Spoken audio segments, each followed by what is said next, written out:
Señor. Amén. A veces si tomamos la letra de las canciones, especialmente hoy en día se ha convertido en un romanticismo el cristianismo en parte, porque cuando vemos sanidad o mi milagro, pero la parte más importante de esa alabanza es transformación. Y el problema de sanidad más grande que tenemos nuestro no es el físico, es el espiritual, por nuestras llagas que fuimos sanados. En otras palabras, el mensaje ahí es espiritualmente hablándonos a nosotros. Y con referente entonces el final es transformar nuestro corazón, a ser como quien, más como quien, como Cristo. Y cuando se refiere al milagro más grande es la salvación. Número uno, y la razón del milagro, la transformación, es para que entonces se cumpla su promesa en nuestras vidas, porque el milagro no es acerca de ti, es acerca de del plan que Él tiene para quién, para nosotros y sus promesas.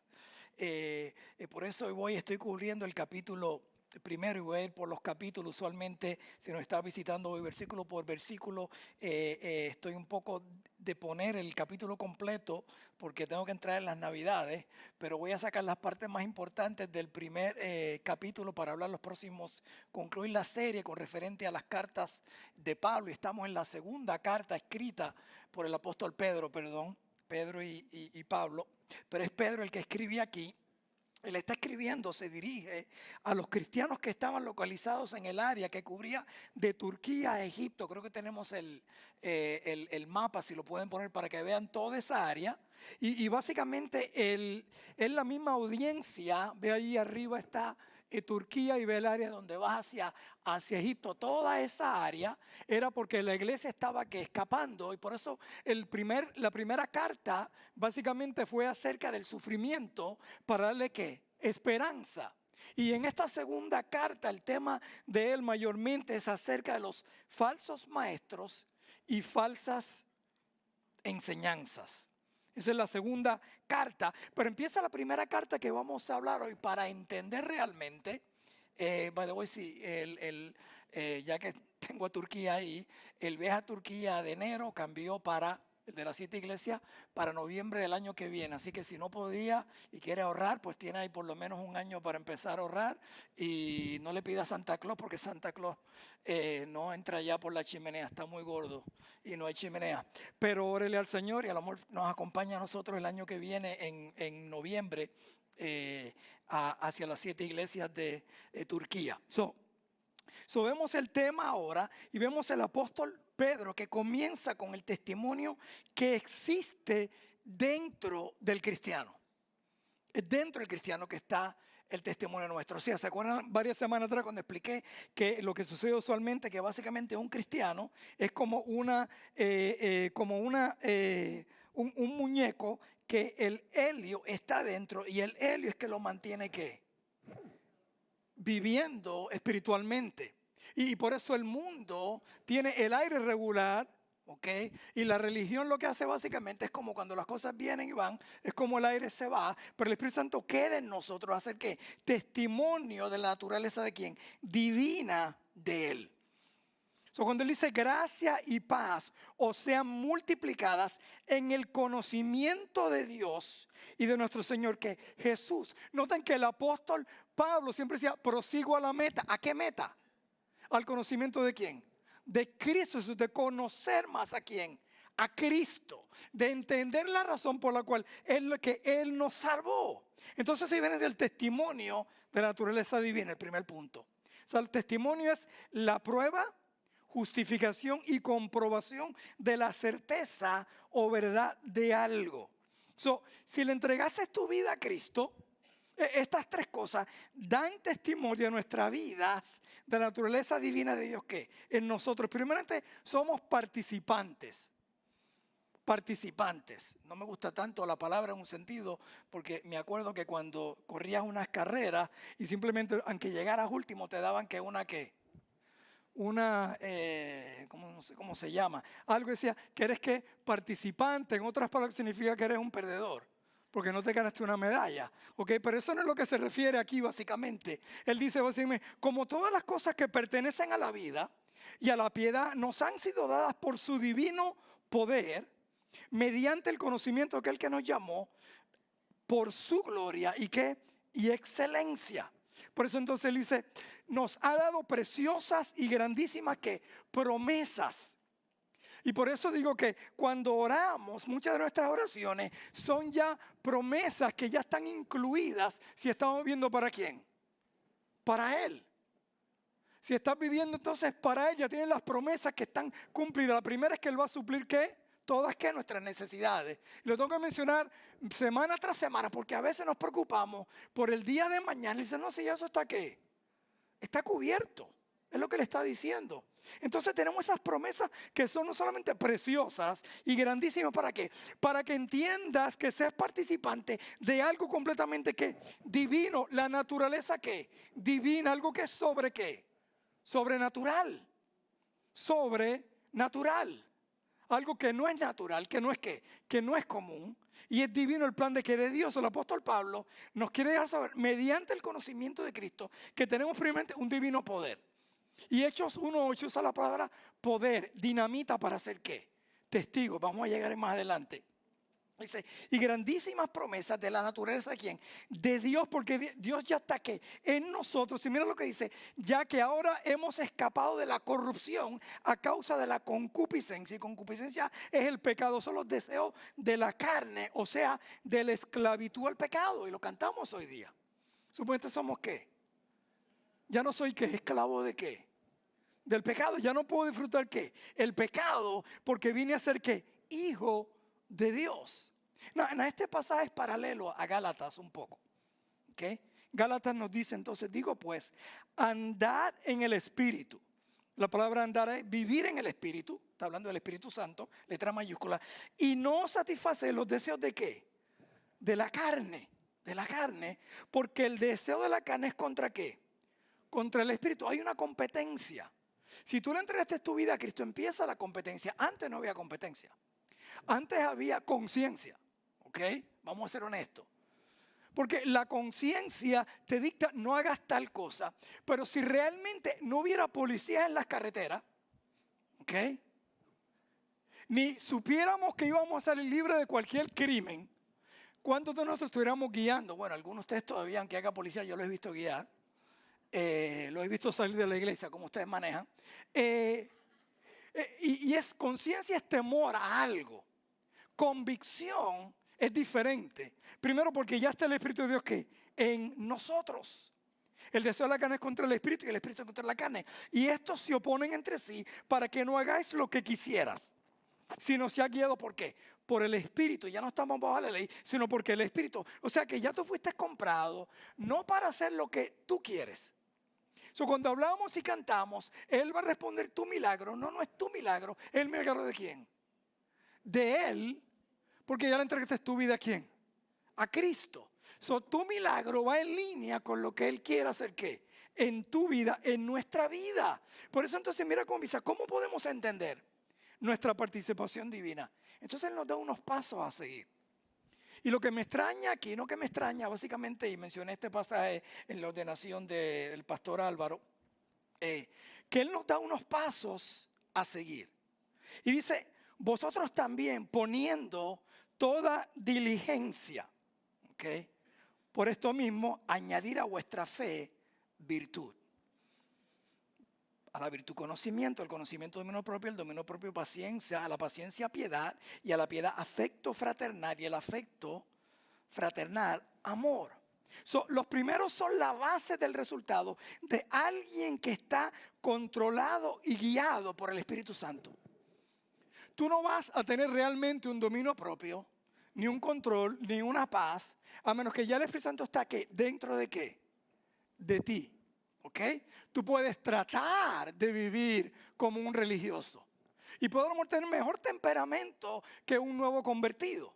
Pero es el Espíritu Santo el que va a producir ¿qué? Estas cosas en la vida ¿qué? De alguien. Entonces Él te está diciendo básicamente, nos dice con diligencia. Gálatas, ¿ok? No tiene un orden. Y me encanta porque Gálatas habla del fruto del Espíritu Santo, no de los frutos. En el hebreo, el Nuevo Testamento, no existía la coma. Era todo ¿qué? Junto. ¿ok? Por lo cual no está hablando fruto, sino está hablando que fruto. De la forma mejor que yo lo podría explicar, o para mí que yo lo entiendo básicamente, más el fruto del Espíritu es amor. Él continúa: gozo, paz, benignidad, dominio propio, etcétera, etcétera, etcétera. Están los 8 ahí. ¿Por qué? Porque cuando habla de ese amor, yo lo llamo como la semilla de aquel que nació de nuevo, que entiende el amor de ¿quién? De Cristo en uno. Entonces, esa es la única semilla que produce diferentes ¿qué? Frutas. Usted siembra una semilla y ¿qué produce? Lo mismo. Se produce lo mismo, la misma fruta. En este caso, el amor de Cristo en nosotros debe producir ¿qué? Gozo, paz, paciencia, benignidad, bondad, fe, mansedumbre, templanza. Contra tales cosas no hay ¿qué? No hay ley. Entonces es el amor ágape que nos hace entonces ¿sabe qué? Tener más gozo en medio ¿qué? Del sufrimiento. Porque entendemos el amor de Cristo. Cuando no entendemos algo y comprendemos que hay un sufrimiento que no es justo, y lo vemos, esto no es justo, es que entendemos el amor de Dios porque no fue justo que Cristo muriera en la cruz del Calvario. Eso es injusto. Es la injusticia más grande que tú tomes al Dios mismo, que vino a ser perfecto, que no hizo daño. Y el mismo pueblo que una semana antes estaba Hosana, Hosana, que decían: crucifícalo, crucifíquenlo. Esa es injusticia. Cuando entendemos el amor de Cristo, no importa lo que estemos pasando en sufrimiento, no importa lo que ocurra a un hijo, a un familiar en nuestra situación, mire la injusticia de quién, de Cristo, y vemos su amor para quién, para con nosotros. Entonces nos hace entender que ese amor de Él. Entonces de ahí se derivan las características del apóstol Pedro. Entonces el apóstol Pedro nos dice que es la fe, es la base, confirmando ya lo que el apóstol Pablo había escrito en el libro de Romanos, que es a través de ¿qué? De fe, o sea, en Cristo Jesús. Tú no puedes añadir nada ahí, porque sería religiosidad y sería obra. Dice: porque por gracia soy ¿qué? Soy salvos, no por obras para que nadie ¿qué? Se gloríe. Tú no puedes añadir algo que no está ¿qué? Que no es del Espíritu Santo. Y voy a leer más adelante. El apóstol Pablo dice entonces: con diligencia, o sea, con prioridad, con esfuerzo, porque la fe es la base. Y mira lo primero que nos manda a hacer: a esta fe añádele primero virtud. ¿Sabes lo que es virtud? Santidad, separación de las cosas del mundo. Es interesante que lo primero que le dice a la fe es que a esta fe que pusiste en Cristo, ¿ok? Empieza a separarte de las cosas que malas. No empieza con conocimiento, empieza con ¿qué? Con separación. Cuando me pongo a meditar en esto, la mejor razón que tú puedes estar físicamente, y yo veo usted ve estos canales que te venden esta máquina que en 2 meses te dice que tienes un six-pack, ¿ok? Los cubanos le llaman cuadritos, ¿ok? Sí, enteré que cuadritos, ¿verdad? Que tienes cuadritos. Algunos tienen bolitas, pero cuadritos, le llaman cuadritos. Pero realmente, ¿sabes cuál es lo más importante? En las letras pequeñas, si tú sigues comiendo lo que siempre comes, si no te alimentas bien, no importa que te pases en el gimnasio 2 o 3 horas en el gimnasio. ¿Sabían eso? Porque es lo que viene, ¿qué? Adentro, ¿ok? El amigo mío, un pastor amigo mío, dice: no, ya me cansé y ahora en vez de bajar la barriga, alzo pesa para poner el pecho en línea con la barriga, eso me veo en línea. ¿Ok? Pero era más lo que entra en nuestras vidas que lo que sale en nuestras vidas. Empieza entonces con separación. Entonces empieza con una dieta espiritual. ¿Qué cosas tengo que sacar? ¿Qué libros tengo que dejar? ¿Qué música debo de escuchar? ¿Me están siguiendo? Fíjense. No empieza a escuchar música cristiana, no. Empieza a dar cierta música que te va a hacer ¿qué? Efecto. Anoten esto. Si en el Super Bowl, ¿ok? Un comercial de 30 segundos vale millones de dólares. ¿Usted cree que una compañía es tan ignorante de pagar millones de dólares si no creen que tiene un efecto tan grande esos 30 segundos que el producto de momento sube increíblemente? ¿Me están siguiendo? ¿Usted cree que ellos no vieron el año pasado cuántos millones ellos pagaron y cuánto ellos vieron que este producto que ellos pusieron durante el Super Bowl, que es supuestamente lo más visto? Por supuesto, este año los cristianos no van a ver halftime, ¿ok? Bueno, no deberían, ¿ok? A menos que les guste el conejo malo, ¿ok? Entonces, ellos tienen un efecto que ellos mismos pueden calcular los próximos 3 meses, cómo la ganancia de ellos, ¿qué? Subió. No, ¿por qué digo esto? Si 30 segundos tiene un efecto en nosotros, aunque sea subliminal, ¿ok? Imagínense las cosas que podemos ver, que podemos escuchar. De no entre los varones que tuvieron en consejo de malos, ni en camino de pecadores, ni en silla de que de escarnecedores. Sé que se ha sentado. Eso empieza con virtud, santidad. Y después entra ¿qué? En conocimiento. ¿Por qué en conocimiento? ¿Por qué en conocimiento? ¿Sabes por qué? Porque yo puedo ser un buen teólogo o pecador. ¿Me están siguiendo? Porque sigo alimentando mi conocimiento, pero no he abandonado ¿qué? Ciertos hábitos que debo ¿qué? Abandonar. Y eso es a lo que se refiere. Entonces, de este conocimiento, entonces, dominio propio, ¿qué es qué? Que es control. Ese control viene porque entonces tienes el dominio ¿de quién? De Dios. ¿Estás qué? Tranquilo. Porque es Dios el que controla ¿qué? Tu vida y te lleva entonces a tener entonces, ¿sabe qué? Paciencia, que significa ¿qué? Paz, tranquilidad. Por eso nunca ores por paciencia. Porque entonces Dios te va a enviar ¿qué? Pruebas, porque de la única forma que tú puedes aprender a ser paciente es durante ¿qué? Durante las pruebas. ¿Ok? Entonces, piedad, y a la piedad saqué compasión.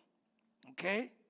Y compasión, y cuando hablamos de compasión es cuando notas esto, tú empiezas a ver las cosas diferentes, porque entonces en vez de haber aquella persona que te hizo ese daño, eres más que compasivo.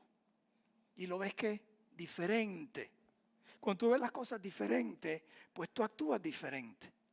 Me acuerdo cuando cada vez que una persona guiaba bien mal y yo me molestaba, mi esposa me decía, puede ser tu mamá. Mi mamá guiaba hasta los 90 años, ¿ok? Y una vez me acuerdo, recuerda, porque a lo mejor era una viejita que estaba ahí que no sabía, no veía bien y sus movimientos, ahí íbamos a llegar nosotros también, así que, pero que esta persona que se mete en el medio, pues, recuerda, puede ser tu mamá. Entonces después me tranquilizaba, no. Hasta que un día me lo dijo y dije, no, mami ya está en el cielo, esa no es mi mamá. Okay. Pero el control no vino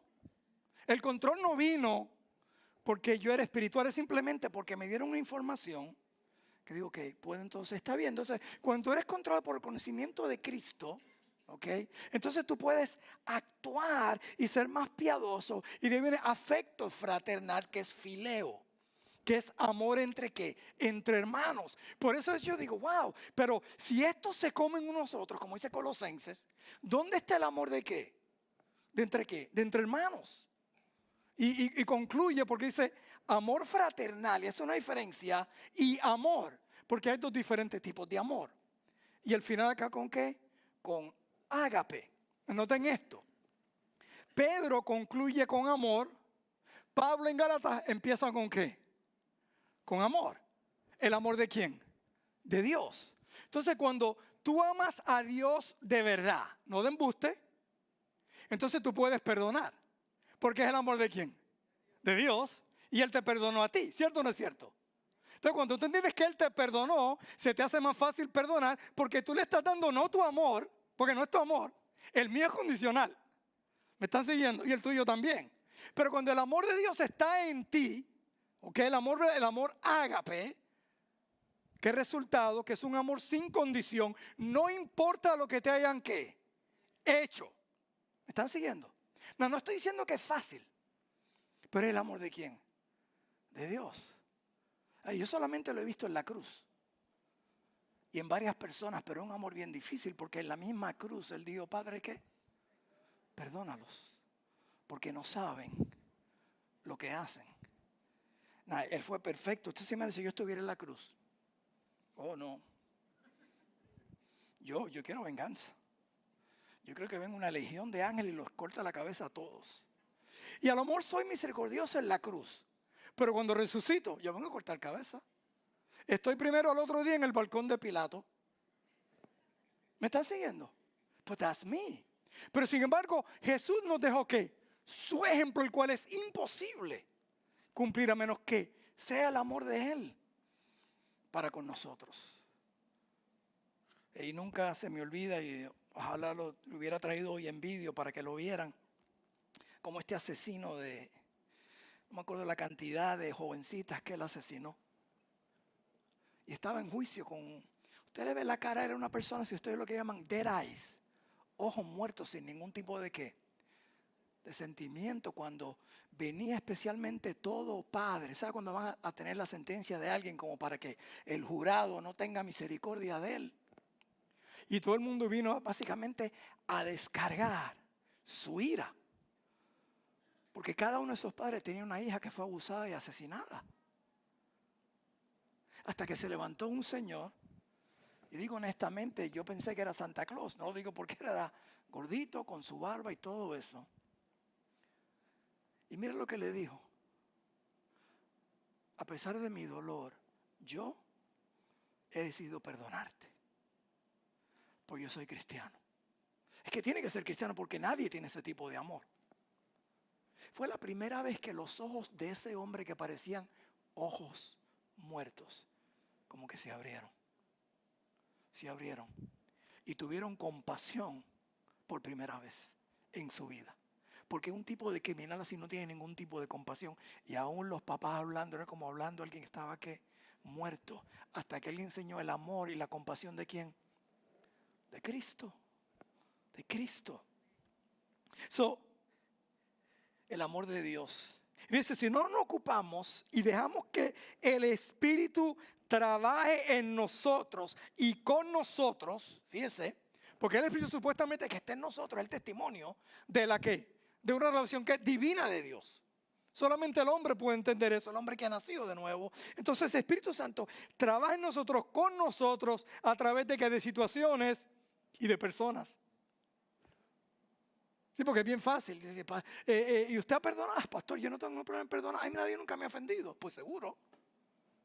Pero entonces aprendemos durante situaciones y personas que vienen que a nuestras vidas. Y dice el versículo 8, si estas cosas están en vosotros y abundan, no os dejarán estar ociosos ni sin fruto. Ya hablamos del que fruto, ¿verdad? En cuanto al conocimiento de nuestro Señor, que Jesucristo. Por eso cuando dice en un versículo favorito, 1 Corintios, traer todo pensamiento cautivo a Cristo. Cristo, ¿qué tú crees de este tipo? O de esta persona. O de esta otra. ¿Y qué Cristo te va a decir? Relax. Tranquilo. A mí me vendieron. Mi tesorero me vendió. Mis discípulos me abandonaron. Tranquilo. Eso es lo que Él te va a decir en su palabra. Entonces, ok. Gracias. Por eso a veces ni le pregunto, para quedarme por unos 5 minutos con mi enojo. Porque si le pregunto ya yo sé lo que Él me va a decir. Conocimiento de nuestro Señor Jesucristo. Pero el que no tiene estas cosas, tiene la vista ¿qué? Corta. Es ciego, dice. O sea, por eso la palabra dice, mi pueblo perece por falta de ¿qué? De visión. Y la palabra visión ahí no tiene que ver con vista. La palabra visión en el hebreo, en el Viejo Testamento, es que es falta de palabra, de parámetro. Entonces, mi pueblo perece por falta de ¿qué? De línea, de entendimiento, de conocimiento. Entonces, por eso le está diciendo aquí, ¿sabe qué? El que no tiene estas cosas tiene la vista ¿qué? Muy corta, porque estás viendo terrenalmente, pero Dios mira lo que me hizo. Por eso Colosenses 3:1 te dice, mirad pues las cosas que de arriba, las celestiales, las eternales. Entonces no te enfoques en lo que está sucediendo, enfócate ¿qué? En Cristo. Por eso cuando a Esteban lo estaba apedreando, de la única forma que él puede decir, no le cuentes este pecado, es porque sus ojos estaban donde, en la gloria de ¿quién? De Cristo. Él vio a Jesucristo sentado al lado de ¿quién? Del Padre. Entonces cuando ven a estas cosas, ¿sabes qué? Eleva tu vista al cielo. Habiendo olvidado, óyete esto, porque mira cómo te dice entonces, habiendo olvidado la purificación de sus antiguos pecados. Porque ¿sabe qué? Nos olvidamos de dónde Dios nos sacó a nosotros. No, usted es honesto. ¿Cuántos de ustedes se molestan cuando alguien se le mete o se le ha metido un momento y casi lo hace chocar? Hermano Carlos casi brinca de allá, parece que... Es más, usó las dos manos, parece que estaba haciendo jumping jack. ¿Cuántos se molestan aquí? Bueno, ahora son más honestos, ¿verdad? Rápidos, sí, así, ¿verdad? Ok. Pero ¿cuántos de momento piensan, cuántas veces usted ha hecho eso y se le ha metido a alguien por error? Y no estoy hablando de las mujeres, estoy hablando de todos, por favor.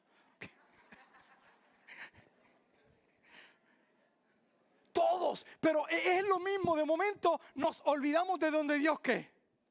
Nos sacó a nosotros, lo que éramos antes, unos chismosos, mentirosos, alcohólicos, drogadictos, homosexuales. ¿Me están siguiendo? Entonces ahora que nos olvidamos lo que éramos antes y como que ahora nos creemos algo que mejor, y es lo que está diciendo aquí. Está diciendo de dónde Él nos sacó. Entonces todo esto, ¿ok?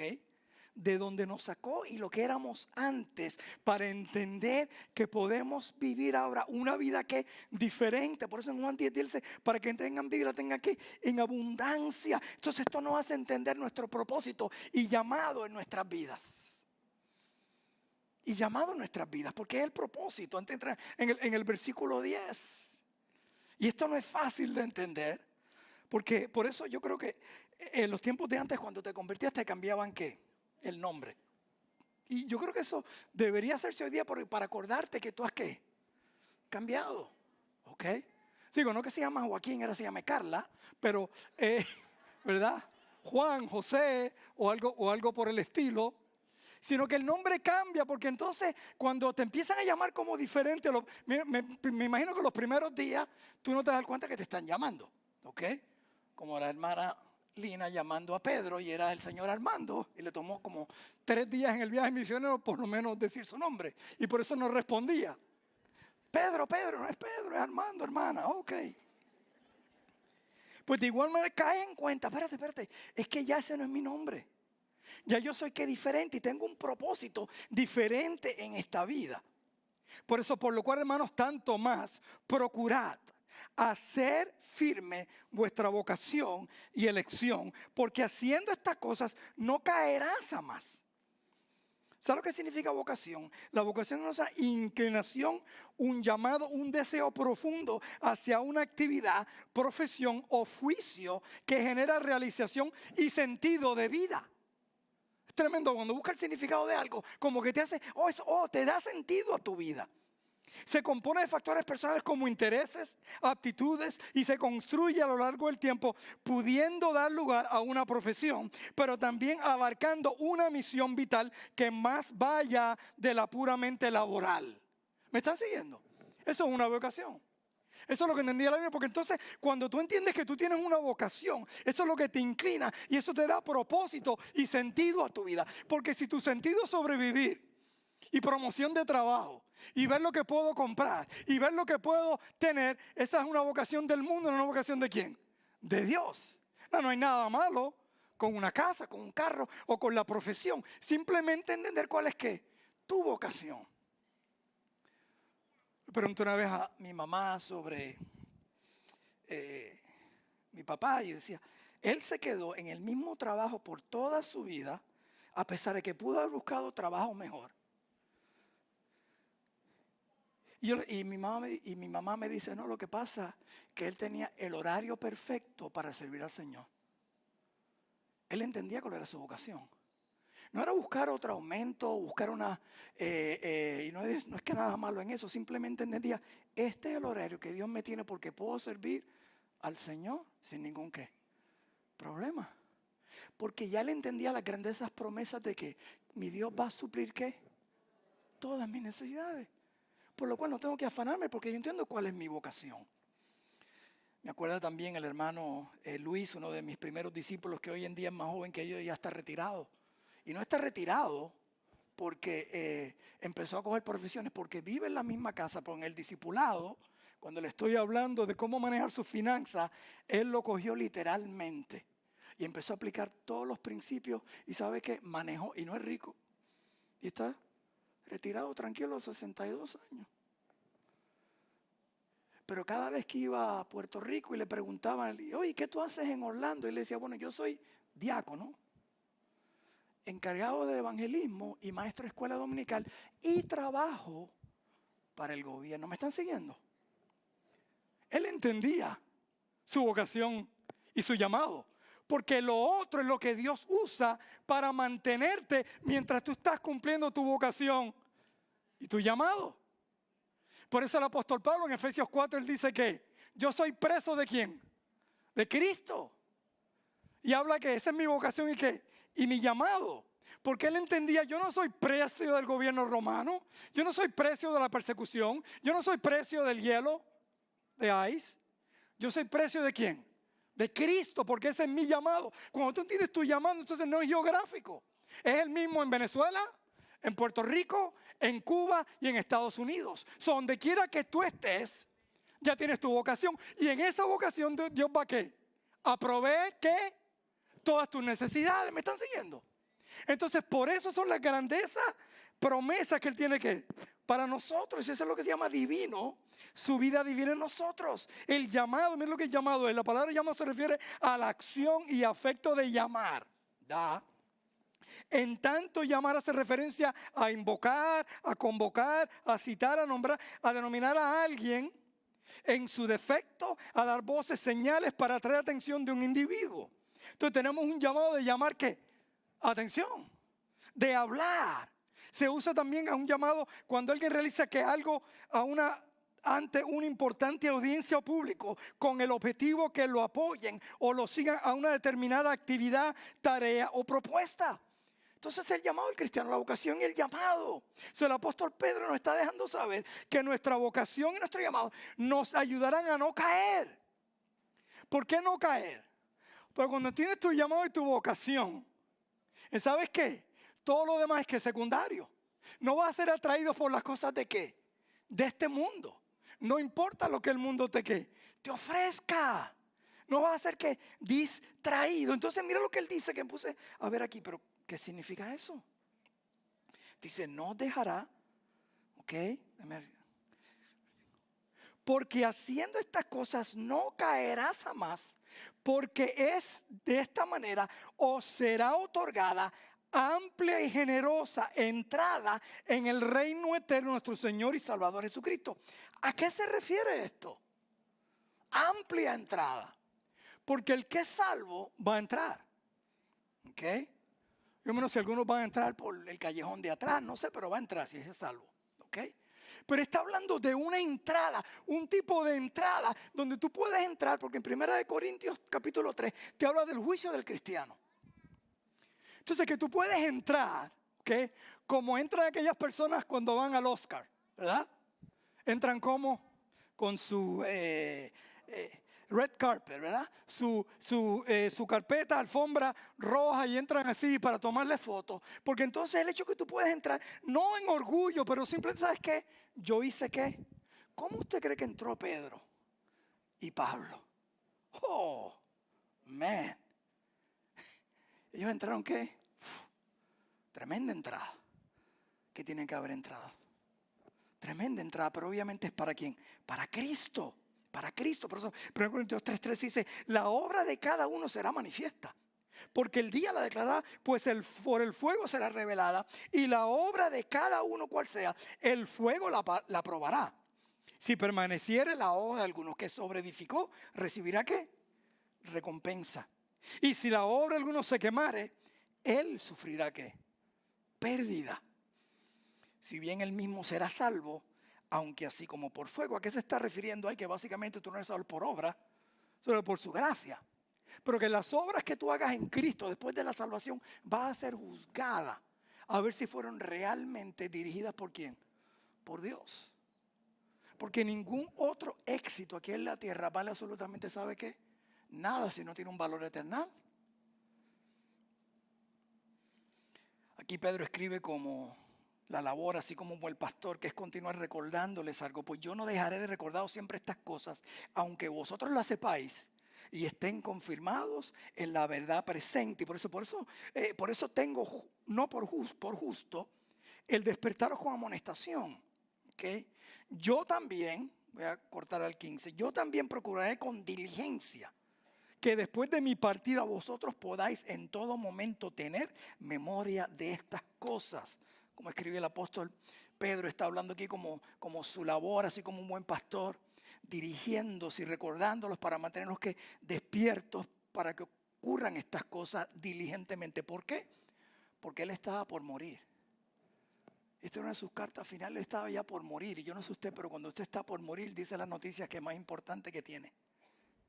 Usted cuando está por morir no le dice a la esposa, mira, asegúrate que el carro está pago. O que esto y lo otro no sabe, que tú le dices lo más importante que tú puedes decirle a alguien. Él está por morir, pero él también fue testigo de la vida de Cristo y los milagros privados que él vio.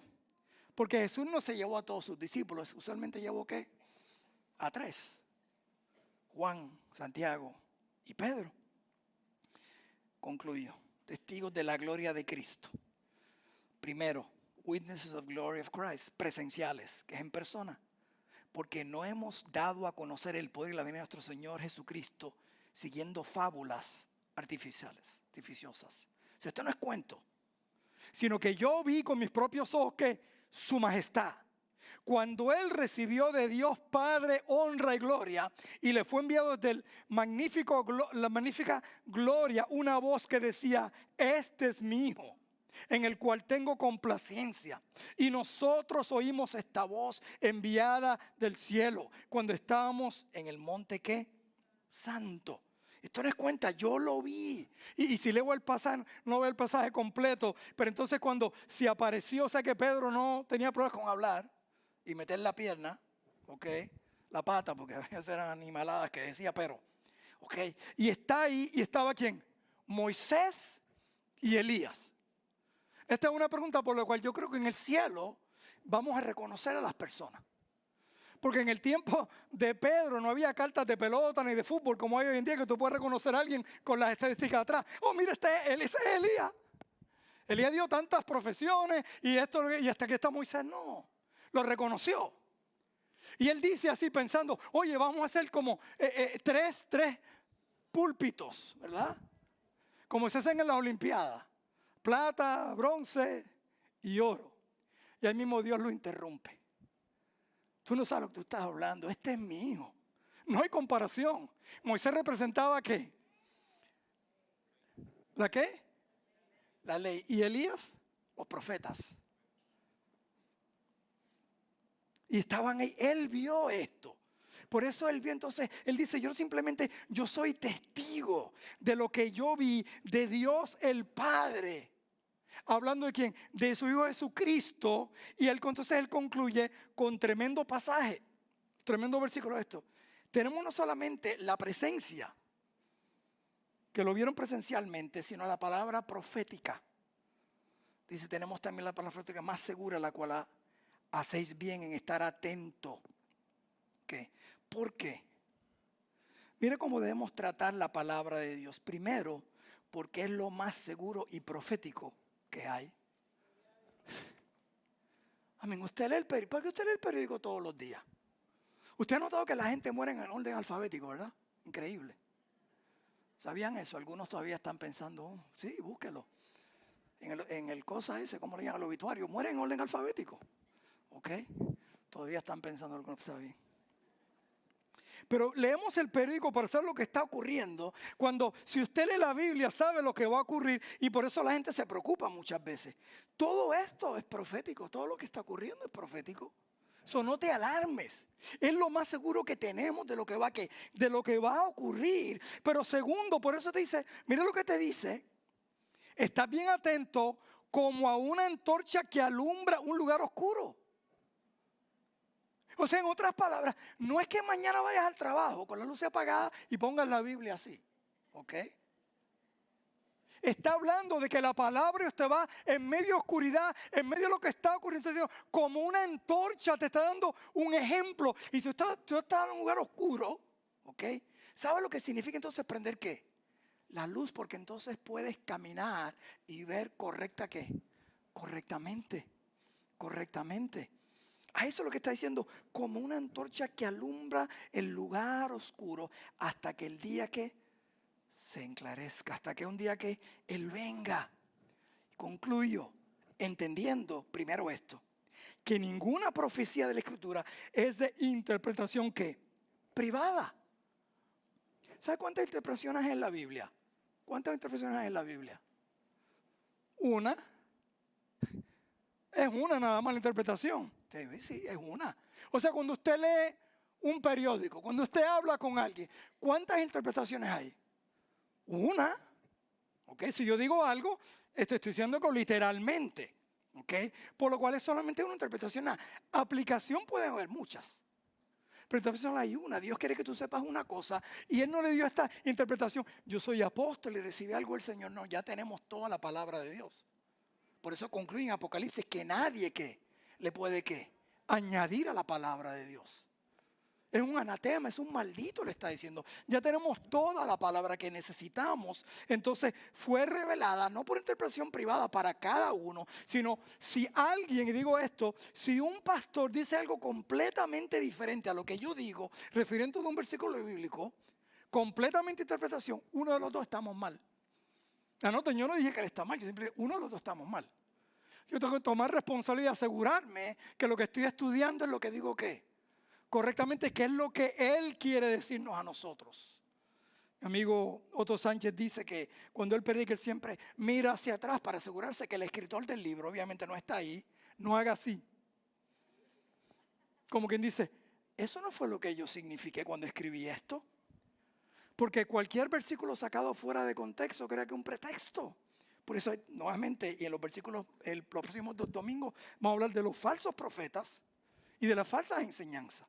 Entonces nos está hablando aquí, tenemos esto seguro y usted es responsable por estudiarla para que no sea engañado.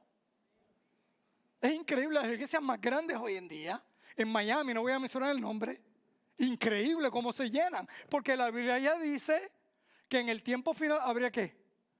¿Cosquillón de qué? De oír. El mismo más famoso pastor hoy en día, bueno, no es pastor porque él dice que no es pastor, no voy a decir quién es, pero es de Argentina, dijo él, no yo, él lo dijo. Y by the way, déjeme decirle algo, porque a veces la gente como que no entiende. Yo no estoy hablando mal de nadie. ¿Me están siguiendo? Es como cuando yo dije 2 o 3 semanas atrás, pastor, usted habló mal de los musulmanes. No, yo no hablé mal de los musulmanes. Al contrario, yo hablé bien de ellos. Yo dije que 80% de los musulmanes son ¿qué? Son pasivos, ¿cierto o no es cierto? Pues es solamente ese 15 al 25% que quiere matarnos. Pero son solamente 300 millones. ¿Me están siguiendo? A eso es que me refiero. Cuando yo estoy hablando de alguien, no estoy hablando de la persona. Esto no es lo que la persona está diciendo. Él mismo dice que a veces que honramos a la palabra de Dios como si hubiera una interpretación que privada de Él. A Él lo dijo. Él lo dijo. ¿Y por qué digo esto? Yo digo, wow. Porque hay que tener cuidado. Pero dice, pero pastor, 9 de cada 10 cosas que él dice está bien, pues beba veneno. Porque el veneno solamente tiene ¿qué? 2% de ¿qué? De veneno.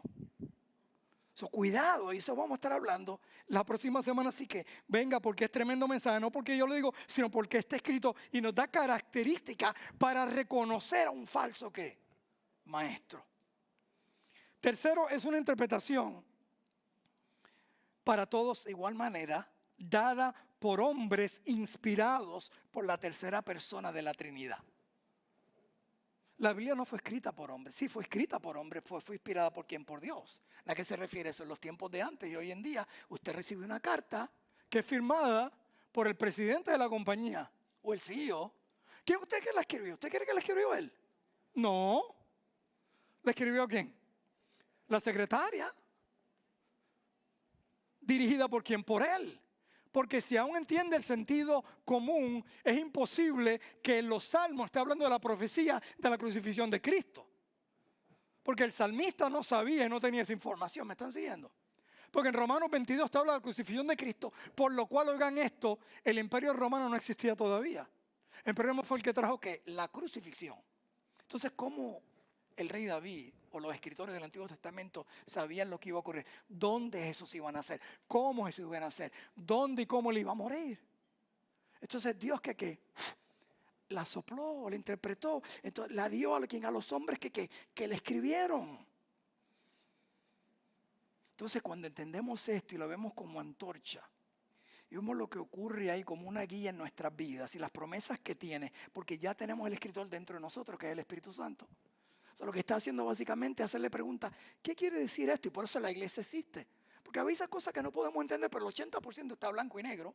Pero léalo en contexto, lea los versículos antes, los versículos después. Joey Barrow, le llamaban Sisi.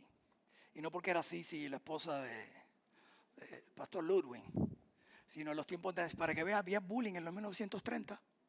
Yo me acuerdo una vez me sorprendió porque mi mamá falleció a los 94 y hace algunos años atrás, hace algunos 10 años atrás, aún en los 90, me dice, no, en mi escuela había bullying. Y yo me sorprendí porque ese es un tema nuevo, supuestamente. Y yo le dije, mami, pero ¿y cuando te hacían bullying a ti, qué tú hacías? Los bulleaba para atrás.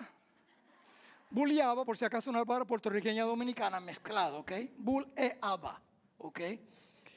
Lo bulleaba para atrás. Y yo me sorprendí porque mi mamá es una señora súper espiritual. Y el bully, a Joey Barrow se le llamaba bully porque no jugaba ningún deporte. Siempre estaba con un violín, cogía clases de violín y por eso se mofaban de él. Hasta que un día un muchacho lo empujó y cayó al piso. Y otro muchacho llamado Thurston McKinney lo levantó y lo convenció de ir al gimnasio con él. Y empezaron a hacer pesas, pero también le enseñó a boxear, porque McKinney fue campeón juvenil de los guantes de oro en Detroit. Joey empezó a boxear, pero empezó a ganarse dinero y no quería que su mamá supiera que él estaba boxeando. Por lo cual él se cambió el nombre a Joe Louis. Joe Louis vino a ser el campeón por más de 12 años. Defendió su cinturón 27 veces. Nadie todavía ha quebrado ese récord. Y en la época de racismo, él rompió la barrera. Y por eso le llamaban The Brown, a ver si lo tengo aquí, The Brown Bomber. De esos que disparan. Él lo hizo. Este flaquito, con un violinista, vino a ser uno de los campeones más grandes en la historia, que casi todos los hombres que están aquí, en el momento que yo dije Joe Louis, I know who he is. Un boxeador de los 1930. Dios toma a un muchacho bien mal comportado, criado en la iglesia, lo cambia para entonces hablar de lo que él puede hacer en la vida de alguien malo como yo, para tener la palabra de Cristo. Pero eso es lo que hace que en nosotros, porque es su poder. Y así como este flaquito que lo que podía cambiar era el violín y tocar violín y abusaban de él y llamaban Sisi, hasta que empezó el gimnasio y esos músculos empezaron a formarse y fue entrenado. Es exactamente lo que Dios hace con quién, con nosotros, porque Él nos llamó a todos a ser ¿qué? Campeones. That's what He called you. Y Él te mete en un ring. El mundo es un ring. ¿Y sabes qué? En una pelea de boxeo, el boxeador nunca tira ¿qué? La toalla. Es su coach. Y tú sigues ahí, ¿por qué? Por las promesas que Cristo nos ha dado, por el testimonio que tenemos su divinidad que en nosotros, y porque hemos sido testigos de la gloria de Cristo en nuestras vidas, por lo cual ese es nuestro llamado y vocación. Entonces cuando entres al ring, cuando salgas de aquí, no importa las batallas que tengas, ya tú no eres esclavo. No sé cuáles van a cantar, ¿sí? Is that the one? Eres libre en Cristo Jesús, y el único que suena la campana final es Cristo. Tú simplemente dices, ya no soy esclavo. Te hago esta pregunta, ¿eres hijo de Dios? Nana, no te pregunté si eres criatura de Dios. Todos hemos sido creados por Dios. pero sus hijos son aquellos que lo han recibido y los ha llamado a una vocación y a un llamado de proclamar su nombre. Y cuando entendemos esto, podemos vivir el testimonio de Cristo en nuestras vidas y podemos testificar de su gloria en nuestras vidas, porque ya tenemos sus preciosas promesas. Somos participantes de lo que Él nos ha llamado a hacer. So, vive no como esclavo, sino como libre en Cristo Jesús.